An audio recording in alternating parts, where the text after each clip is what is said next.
Hello everyone. Welcome back to Let's Code. My name is Ashish Tripathi. So in the last video, if you are able to recall, we talked about like two concept of OOPS. One is abstraction, another is encapsulation. So if you wish to repeat anyway, you can always go and watch the video. Now we are going to have a look on the next two OOPS concept or the pillars of OOPS. That is polymorphism and inheritance. So let me start with polymorphism and inheritance. So what I'll do, I am not going to touch any of these classes. Very first thing we are going to talk about polymorphism. So polymorphism, as you would have studied in the books, like same name but multiple forms, different forms. So basically function overloading. Polymorphism is nothing but function overloading. There are two kind of polymorphism, compile time and runtime. So function overloading, it's compile time polymorphism. So in order to explain you function overloading, I am just going to create a new class. I am naming my this class as mensuration base. Why I am having this base things added, that I will explain, because same class I wanted to use for inheritance also. So my new class mensuration base is created. So again, I'm little finicky about this internal, so I'll make it public. And another reason, no, because kind of software I use to write those enterprise application, no, there I need to make my classes public. That's the reason I love to see the public keyword in my classes. So wherever it is private or internal required, then I do definitely, but mostly it is public only. So my mensuration base is ready. In my mensuration base, I'm going to copy my two things from mathematical things. Say this. I'll copy area. This first one helps us to calculate the area of a rectangle. So whatever parameter, so it will create a very simple program that will help us to calculate area of any square or rectangle. Another one is area of circle. Now, in order to understand function overloading, as I said, it's a compile time polymorphism. I am going to remove this thing area of circle. Instead, I will keep my function name same. So same function, same method, but number of arguments are different. Number and type, based on number and based on like different number of and type of argument, we can create function overloading. So it's as simple as that. And if we wish to see like how it looks like, so this time my mathematical calculation, instead of my mathematical calculation, I will do mensuration base. See it, I don't have to write anything, it does everything for me. So I basically leverage all those things. I just keep on pressing tab dot. So it says like there plus one overload, if you notice here. So plus one overload means it says like there is one area that takes decimal radius that will help us to calculate the area of a circle if we provide the radius pi r square. Another one is the area of a rectangle, right? So we have that's nothing but function overloading. And as I said, overloading is an example of compile time polymorphism. So next, it's very easy. Like if I'll pass 10 and 2, so it calculates the length and breadth as 10 and 2 and decimal area. So it should work. So I'm not going to do console.writeLine. You all can practice your own. So that's it for now. And next thing, compile time polymorphism is function overloading is an example of compile time polymorphism. And if we talk about runtime polymorphism, that's achieved with the help of virtual keyword.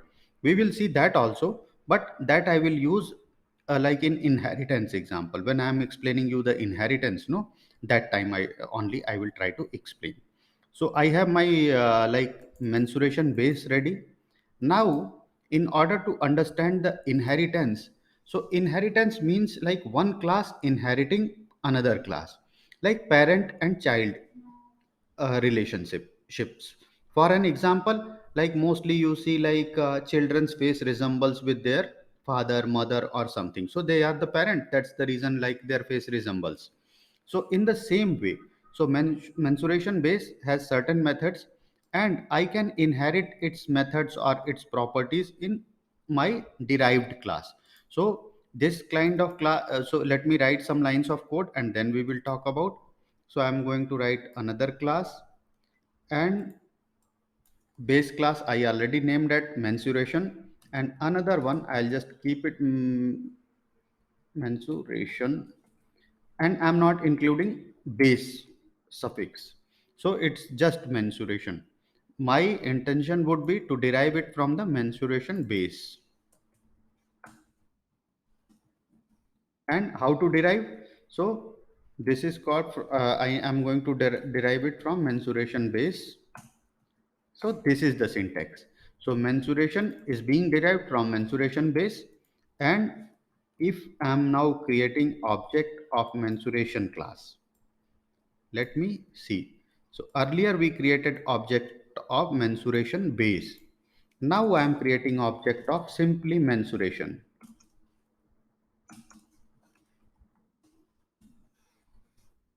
Let me see, because if you remember clearly, like I did not define any method or something, but still I am able to access some of the methods. Why? Because the derived class, this class is called as derived class. Derived, it's being derived from another, its parent. That parent is nothing but mensuration base, and in mensuration base I had written certain methods. So just with the help of inheritance, just due to inheritance, I am able to access the properties of the base class from the derived class. This concept is called as inheritance. And now you might say like there is one thing we missed out, is runtime polymorphism. So runtime polymorphism, I'm going to explain you now. Now you consider, we discussed about area of rectangle or rectangle and circle or square also. But there could be a situation, no? You might be interested to calculate the area of triangle, which is 1 by 2 base into hypotenuse. So I if I'm like keeping it L into B, it's going to cause another problem, right? No. So what I will do, I'll make it virtual keyword. Okay. So virtual, and in my derived class, which is, so this is base class and this is derived class. In my derived class I am going to override this public override and say area. And here what flexibility this virtual keyword gives me. There it was doing L into B, and now I'm not interested to do L into B. Instead I'm interested to do half. This means 0.5 into L into B.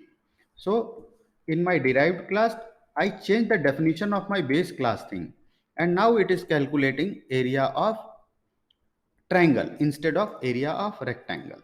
So let me make it a type, let me do it a typecasting so that this compilation error goes.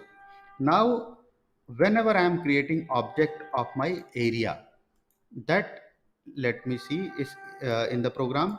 So mensuration, so here I'll change one more thing here. I'll make it so that we know base into hypotenuse, base into hypotenuse. Now we will see the difference clearly. So here basically it's help giving me the area of a triangle, right? Not from the base class one. It is giving me like how what I had overridden into a over base derived class, not into the base class. Lots of keywords are there, it's very confusing, base, derived, and all. So just you need to focus to understand like which is base, which is derived. So that's the reason I have written it base. Derived means like where we are inheriting any parent class.